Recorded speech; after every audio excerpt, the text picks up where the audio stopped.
আসসালামু আলাইকুম প্রিয় শিক্ষার্থীরা, আমি শিরিন সুলতানা চলে এলাম সুন্দর সহজ একটি কবিতা জীবন বিনিময়। এটার অনুশীলনীর সৃজনশীল প্রশ্ন নিয়ে আলোচনা করতে। তো চলো আমরা অনুশীলনীর এই সৃজনশীল প্রশ্নটা আলোচনা করে ফেলি। ক নাম্বার, জীবন বিনিময় কবিতায় কোনটিকে সবচেয়ে শ্রেষ্ঠ ধন বলা হয়েছে? নিজের জীবনকে বা নিজের প্রাণকে শ্রেষ্ঠ সম্পত্তি বা ধন বলা হয়েছে। তাহলে উত্তর গেল ক নাম্বার শেষ। কবি জীবন বিনিময় কবিতায় নীরবতাকে নিষ্ঠুর বলেছেন কেন? জীবন বিনিময় কবিতার মধ্যে আমরা দেখতে পাই বাদশাহ বাবর তার সন্তান হুমায়ুন খুবই অসুস্থ। রাজ্যে যত চিকিৎসক, দরবেশ, কবিরাজ যারা যারা ছিল সবাই ব্যর্থ হয়েছে ছেলেকে সুস্থ করাতে। একদিন বাদশাহ বাবর সকল চিকিৎসককে ডাক দিয়ে জিজ্ঞেস করলেন ছেলে সুস্থ হচ্ছে না কেন? তখন সবাই চুপ করেছিল। আর ওই নিষ্ঠুর ওই নীরবতাকে বাদশাহ বাবর বুঝতে পেরেছে তার ছেলে হয়তো বাঁচবে না। আর এই কারণে সেই চুপ থাকাকে বা নীরব থাকাকে নিষ্ঠুর বলে মনে হয়েছে বাদশাহ বাবরের কাছে। ওকে, আমরা এবার হচ্ছে গ নাম্বারটা আলোচনা করব। তার আগে খ নাম্বারটা একটু পড়ে ফেলি, তাই না? খ নাম্বারটা একটু পড়ি। খ নাম্বারটা পড়ে তারপরে আমরা গ আর ঘর উদ্দীপক সহ পড়ে ফেলি। দেখো এখানে খ নাম্বারে যেটা বলেছে সেটা হচ্ছে যে কবি জীবন বিনিময় কবিতায় নীরবতাকে নিষ্ঠুর বলেছেন। হুমায়ুনের রোগ মুক্তির উপায় নেই এমন ভাব প্রকাশ পাওয়া যায়। দেখো, জীবন বিনিময় কবিতায় বাবরের ছিল হুমায়ুন খুব কঠিন রোগে আক্রান্ত হয়। রাজ্যের সব চিকিৎসক চেষ্টা করেও তাকে সুস্থ করতে পারে না। বাবর রাগ করে জিজ্ঞেস করেন হুমায়ুন কি বাঁচবে না? তখন চিকিৎসকরা বুঝে যান যে তার আর বাঁচার আশা নেই। তাই তারা চুপ করে থাকেন। এই নীরবতাই নিষ্ঠুর বলে বলা হয়েছে। এই নীরবতায় কি করা হয়েছে? নিষ্ঠুর বলে প্রকাশ করা হয়েছে। এবার যাই হচ্ছে আমরা গ নাম্বার প্রশ্ন, ঠিক আছে? গ নাম্বারের জন্য আমাদের উদ্দীপকটা পড়তে হবে। তো উদ্দীপকটা আমরা পড়ে ফেলি। দেখো উদ্দীপকে কি আছে। বাবার সঙ্গে ঢাকায় বেড়াতে এসে ছিনতাইকারীর কবলে পড়ে উৎপল ও তার বাবা। এক পর্যায়ে ছিনতাইকারীরা উৎপলকে আঘাত করতে এলে বাবা তাকে সরিয়ে দিয়ে নিজে ছিনতাইকারীর ছুরিতে রক্তাক্ত হন।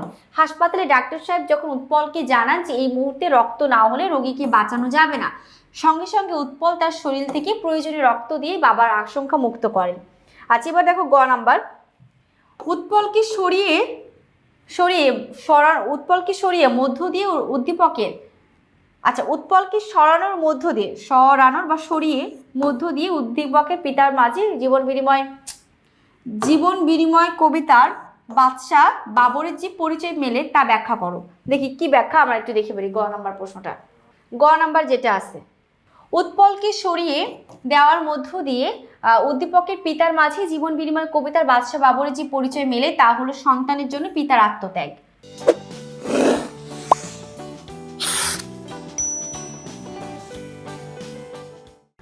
জীবন বিনিময় কবিতায় সন্তানের জন্য একজন পিতার অপরিসীম ভালোবাসা অনুভূতি প্রকাশ পেয়েছে।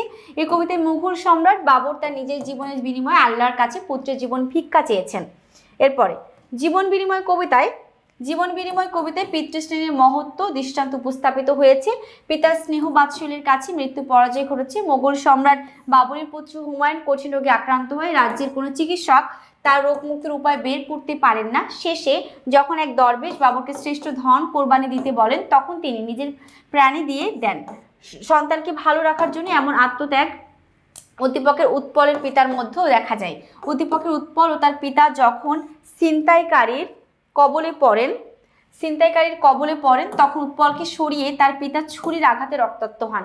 এইভাবে উদ্দীপকের পিতার মাঝে জীবন বিনিময় কবিতার বাদশাহ বাবরের আত্মত্যাগের পরিচয় পেয়ে গেছি। যাক, আমরা বুঝলাম গ নাম্বার। এবার আমরা ঘ নাম্বারটা আলোচনা করব। ঘ নাম্বার প্রশ্নটা আমরা একটু পড়ি যে আসলে এখানে কি বলেছে। ভাবগত ঐক্য থাকলেও উদ্দীপকটি জীবন বিনিময় কবিতার ঘটনা প্রবাহের সমর্থক নয়, মন্তব্যটি বিশ্লেষণ করো। আচ্ছা, ঘটনা প্রবাহ কিভাবে সমর্থক নয় সেটা আমরা একটু বিশ্লেষণ করি। দেখো ঘ নাম্বার প্রশ্নটায় কি আছে। ঘটনা প্রবাহ আরো ব্যাপক হওয়ায় ভাবগত ঐক্য থাকলে উদ্দীপকটি জীবন বিনিময় কবিতার ঘটনা প্রবাহের সমর্থক নয়, মন্তব্যটি পুরোপুরিভাবে যথার্থ। জীবন বিনিময় কবিতাটিতে একটি মহৎ দৃষ্টান্ত স্থাপিত হয়েছে। পিতা স্নেহ বাৎসল্যের কাছে মৃত্যুর পরাজয় এই কবিতার প্রতিপাদ্য বিষয়। আর এটি তুলে ধরার জন্য কবি এক হৃদয় স্পর্শ চিত্তাকর্ষক ঘটনা প্রবাহের সন্নিবেশ ঘটিয়েছেন আলোচ্য কবিতায়। দেখো, জীবন বিনিময় কবিতায় পিতৃস্নেহের এক মহৎ দৃষ্টান্ত উপস্থাপিত হয়েছে। পিতার স্নেহ বাৎসল্যের কাছে মৃত্যুর পরাজয় ঘটেছে। কবিতায় মোগল সম্রাট বাবরের পুত্র হুমায়ুন কঠিন রোগে আক্রান্ত। বিজ্ঞ চিকিৎসকরা তার রোগ মুক্তির কোনো উপায় বের করতে পারেন না। তারপর এক দরবেশ যখন বাবরকে তার সবচেয়ে প্রিয় ধন কোরবানি করতে বলেন, তখন বাবর উপলব্ধি করেন তার সবচেয়ে প্রিয় ধন হলো নিজের প্রাণ। তিনি বিধাতার কাছে নিজের প্রাণের বিনিময়ে অসুস্থ পুত্রের প্রাণ ভিক্ষা চান। উদ্দীপকেও পুত্রের প্রতি পিতার ভালোবাসা দৃষ্টান্ত উপস্থাপিত হয়েছে। তবে জীবন বিনিময় কবিতার ঘটনাভাবে অনেক বেশি হৃদয়স্পর্শী। উদ্দীপক ও কবিতায় উভয় জায়গাতেই পিতার অপত্য স্নেহের প্রকাশ পেয়েছে। তবে কবিতায় পিতা নিজের প্রাণ দিয়ে পুত্রকে বাঁচিয়েছেন, যা খুব মর্মস্পর্শী। উদ্দীপকে সেটা নাই। উদ্দীপকে এমন কিছু ইঙ্গিত নেই। উদ্দীপকে পিতা পুত্র দুজনের ঢাল স্বরূপ, তাই বলা যায় ভাবগত ঐক্য থাকলেও উদ্দীপকটি জীবন বিনিময় কবিতার ঘটনা এক নয়।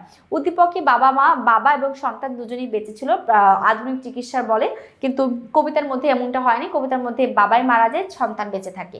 সেক্ষেত্রে আমরা বলতে পারি উদ্দীপকে একটা নির্দিষ্ট দিক আলোচনা করা হলো, কবিতা আরো বিস্তারিত আছে। আশা করছি তোমরা সকলে বুঝতে পেরেছো। আজকের ক্লাসটি এই পর্যন্তই। সকলে ভালো থেকো, সুস্থ থেকো। আল্লাহ হাফিজ। আসসালামু আলাইকুম।